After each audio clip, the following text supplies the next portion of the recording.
please raise their hand. A missed opportunity is how one diplomat characterized the Security Council's failure to pass the resolution. Its second failure in 1 week, after a Russian drafted text calling for an immediate ceasefire between Israel and Palestine also came up short. Sadly, very sadly, the Council was yet again unable to adopt a resolution on the Israeli-Palestinian conflict. Again, silence and inaction prevailed, to no one's true long-term interest. While we deeply regret that collective action is made impossible in the Security Council, we do hope that efforts by other actors will yield positive results.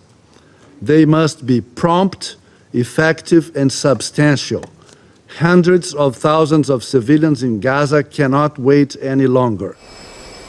The United States sought to explain why it blocked this resolution, including allowing space for its diplomatic efforts in the region to play out.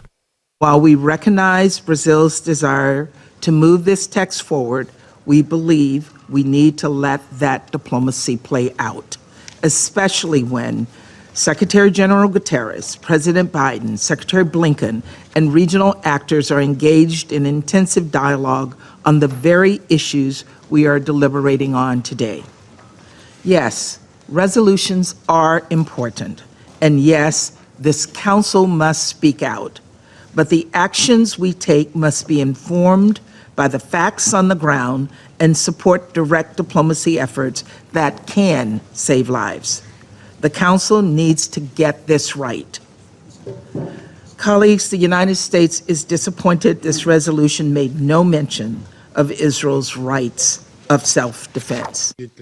Russian efforts to introduce 2 amendments to the Council resolution, one calling for a humanitarian ceasefire and another condemning indiscriminate attacks on civilians and civilian objects, was also voted down. We have just been witnesses once again of hypocrisy and the double standards of our American colleagues, not standing in principle in the Security Council. They really did not want to have any solution found here. Now, I'm not going to waste your time on going on about this. I think it's crystal clear what's happened. All this while in Israel, on a solidarity visit, President Biden announced an agreement had been reached with Israel's war cabinet to allow aid into Gaza via Egypt.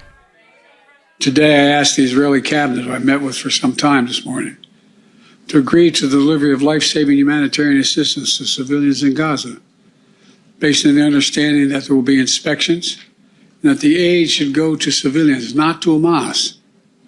Israel agreed the humanitarian assistance can begin to move from Egypt to Gaza. Let me be clear. If Hamas diverts or steals the assistance, they will have demonstrated once again that they have no concern for the welfare of the Palestinian people. And it will end.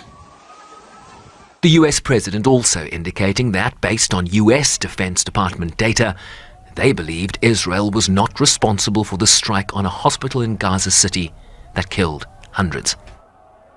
Essentially backing Israel's view that it was a misfired rocket launched by the Palestinian Islamic Jihad militant group that hit the Al-Ahli al-Arabi hospital in the Gaza Strip that killed hundreds of people.